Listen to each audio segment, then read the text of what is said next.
జగన్మోహన్ రెడ్డి ప్రభుత్వం అధికారం చేపట్టిన నాటి నుండి నేటి వరకు రాష్ట్ర ప్రజలను అడుగడుగునా మోసం చేస్తుంది. ప్రజలకు సంక్షేమ పథకాల మాటున రాష్ట్ర సంపదను జగన్మోహన్ రెడ్డి కొల్లగొడుతున్నారు. ముఖ్యమంత్రిగా ప్రమాణ స్వీకారం చేసిన నాటి నుండి జగన్మోహన్ రెడ్డి తాడేపల్లి కోటకు పరిమితమై పాలన సాగిస్తున్నారు. జగన్మోహన్ రెడ్డి ముఖ్యమంత్రి అయిన నాటి నుండి నేటి వరకు రోడ్డుపైకి వచ్చిన దాఖలాలు లేవు. 20 కిలోమీటర్ల దూరమైన హెలికాప్టర్లలో రావడం వెళ్లడం, హెలిప్యాడ్ నుంచి సభాస్థలికి 1-2 కిలోమీటర్ల దూరం వెళుతున్న రోడ్డుకు ఇరువైపులా బ్యారిగేట్లు, భారీ పోలీస్ బందోబస్తు మధ్య వెళ్లి రావడం తప్ప ప్రజలను కలిసింది లేదు. నవరత్నాల ముసుగులో రాష్ట్రంలో అట్టడుగున ఉన్న బడుగు బలహీన వర్గాలు, దళితులకు జగన్మోహన్ రెడ్డి పూర్తిగా అన్యాయం చేస్తున్నారు. ఎస్సీ కార్పొరేషన్ కు రాజ్యాంగబద్ధంగా వస్తున్న నిధులను నవరత్నాలకు దారి మళ్లిస్తున్నారు. బీసీ కార్పొరేషన్ పూర్తిగా నిర్వీర్యం చేశారు. రాష్ట్ర సంపద జగన్మోహన్ రెడ్డి ఖజానాకు తరలిపోతుంటే ప్రజలకు ఇచ్చే సంక్షేమ పథకాలకు, ప్రభుత్వ ఉద్యోగుల జీతాలకు రాష్ట్రాన్ని తాకట్టు పెట్టి ప్రతి నెల వేల కోట్ల రూపాయల అప్పులు తీస్తున్నారు. ఇప్పటికే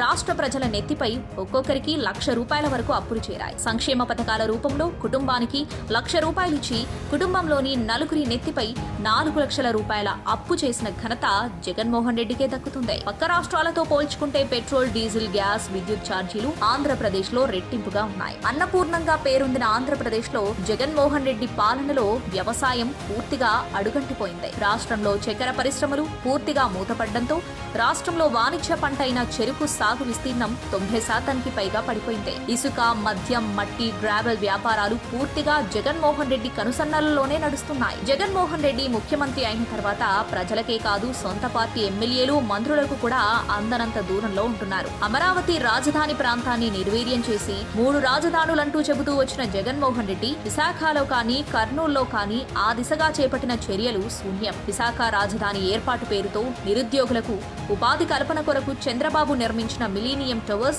జగన్మోహన్ రెడ్డి ఖాళీ చేయించారు. దీంతో రాష్ట్రం నుండి నిరుద్యోగులకు ఉపాధి కల్పిస్తూ వేల కోట్ల ఆదాయం తెచ్చే ఐటీ కంపెనీలు పారిపోయాయి. 4 ఏళ్లుగా మిలీనియం టవర్స్ ఖాళీగా దర్శనమిస్తుంది. విశాఖ రాజధాని పేరుతో విలువైన భూములను జగన్మోహన్ రెడ్డి కొల్లగొట్టడమే కాకుండా కైలాసగిరి, ఋషికొండలను గుండు కొట్టించారు. చంద్రబాబు ప్రభుత్వ హయాంలో భోగాపురం ఎయిర్పోర్ట్ నిర్మాణం చేయకుండా వైసీపీ పార్టీకి చెందిన రైతులతో ఉద్యమాలు చేసిన జగన్మోహన్ రెడ్డి అధికారంలోకి వచ్చాక శంకుస్థాపన చేశారు. ప్రజల సొమ్మును మంచినీళ్ల ప్రాయంగా ఖర్చు చేస్తూ ప్రజల జీవన స్థితిగతులను అస్తవ్యస్తం చేస్తున్న జగన్మోహన్ రెడ్డిని ప్రతిపక్షాలు, ప్రజలు సైకో అని పిలుస్తున్నారు. ప్రజావేదిక కూల్చివేత నుండి మొదలైన జగన్మోహన్ రెడ్డి పాలన ప్రజాస్వామ్యబద్ధంగా ఏర్పడ్డ వ్యవస్థలను కూడా కూల్చివేస్తూ నియంతృత్వ పాలన చేస్తున్నారు. కేంద్ర ప్రభుత్వం ఉపాధి హామీ పథకం కింద ఇస్తున్న నిధులను గ్రామ సచివాలయాలు, రైతు భరోసా కేంద్రాల నిర్మాణానికి వెచ్చించారు. రాష్ట్ర ప్రభుత్వం ఒక మంచినీటి పథకం కానీ, రోడ్ల నిర్మాణం కానీ, డ్రైనేజీల నిర్మాణం కానీ చేపట్టిన దాఖలాలు. నదులు, కుంటలలో జగనన్న కాలనీల పేరుతో కోట్ల రూపాయల కుంభకోణాలకు పాల్పడి పేదలకు సెంటు భూములిచ్చారు. విచాంగ్ తుఫాన్ సమయంలో జగనన్న కాలనీలన్నీ